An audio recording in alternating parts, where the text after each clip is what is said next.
So, have you heard this concept that running wears out your knees? Whether you're a runner yourself, an athletic coach, or a physiotherapist, we're going to separate the myth from the fact in this video. So if you're ready, let's dive in.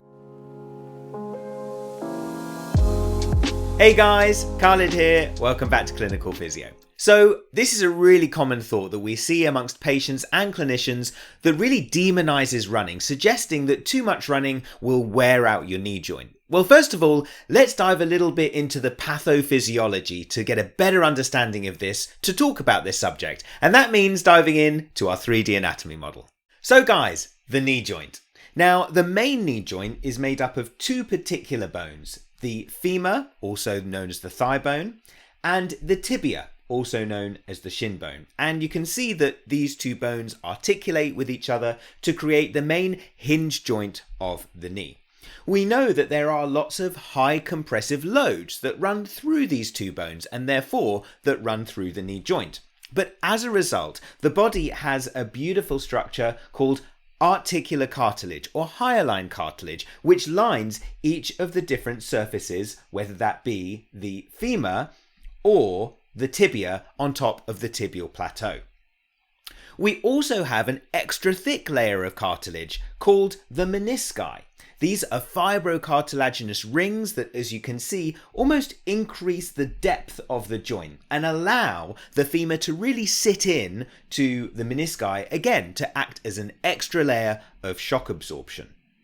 So the thought process being is that over a period of time, if we are to run, it means that those hyaline cartilage surfaces and the menisci itself will gradually wear down and break down in order to narrow the joint. That's the thought process when it comes to running and this idea that it's going to wear out your knees. So that's the thought process and the anatomy. Next, let's dive into the research. What does the research actually say about this concept? So first of all, let's look at keen marathon runners. Surely this will give us some insight into whether or not it wears out your knees. We have a great study from Physio et al. Now, Physio et al. Looked at 675 marathon runners. They had a mean average age of 48 years old, and they typically ran 36 miles on average per week across an average of 19 years. And the researchers gave each of these individuals a questionnaire to look at their running history, their social history, surgical history, how much they would run, lots of different components. Now, of those individuals who took the questionnaire, the average rate of arthritis confirmed was 8.8%. And when the researchers matched this to the general United States population, they found that the arthritis in the general population of the US, regardless of running history, was 17.9%. So perhaps this just goes to show that factors such as your age, your surgical history, your family history can have an effect on the risk of arthritis, but whether or not you're a runner doesn't seem to correlate quite as much. So next we have a fantastic study by Lowe et al. This research group looked at 1,200 individuals and followed them up over a 10-year period. All of the individuals had an age equal to or above 50 years old, and they started by looking at baseline symptoms and doing an X-ray of these individuals within the first 2 years. They then did an 8-year later follow-up with a questionnaire to look at whether each of the individuals could be considered a runner or not. They then compared from the 1,200 people, the runners and the non-runners, and looked at their X-ray findings and symptoms. What did they find? Well, they found that just because you were a runner, it did not mean that you had increased signs of osteoarthritis on your knee X-ray, and also they did not show increased symptoms of knee osteoarthritis in their questionnaire. So once again, just goes to show, just because you're a runner, you don't necessarily have an increased risk of osteoarthritis on X-ray or in symptom development at your knee. Finally, I thought I'd bring you a little bit of a more sciencey study. Now, this is quite a small study from Rehab et al., where they only were able to look at 6 participants, but it does raise a really interesting point.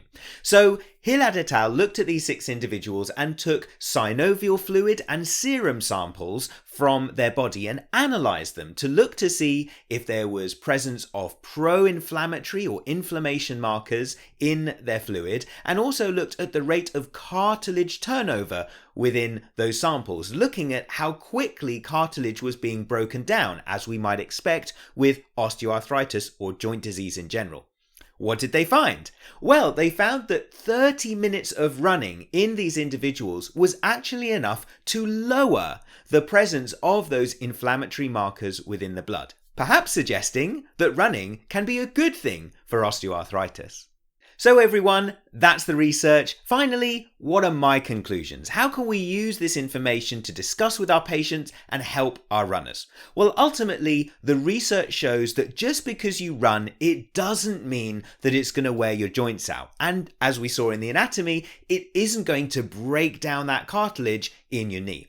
In fact, running can be a good thing because it keeps us active and can actually lubricate the joint surfaces within our knee to maintain the cartilage. We also know that there are other risk factors which are much more prevalent and much more likely to increase the risk of osteoarthritis in our knees, such as being too overweight and being too sedentary, not exercising. So as a result, if we can use running to try and counter those things, we can also actually improve the chances of us not developing OA in the future.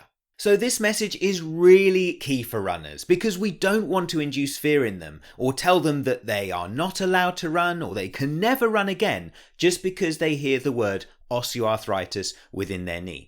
If our patients do have osteoarthritis and have knee pain, then as therapists, can we help them to change the frequency at which they're running, the intensity, the distance, or the speed at which they're running to help them calm down their symptoms and thus help them keep active and thus mentally strong as well? Running can have so many benefits for all of us, both physical and psychological, both for our knees and the whole body. So be active.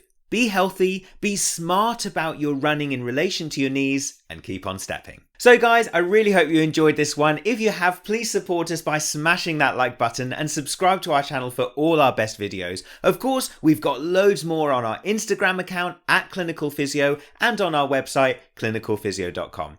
My name's Khalid, thank you so much for watching. See you soon here on Clinical Physio.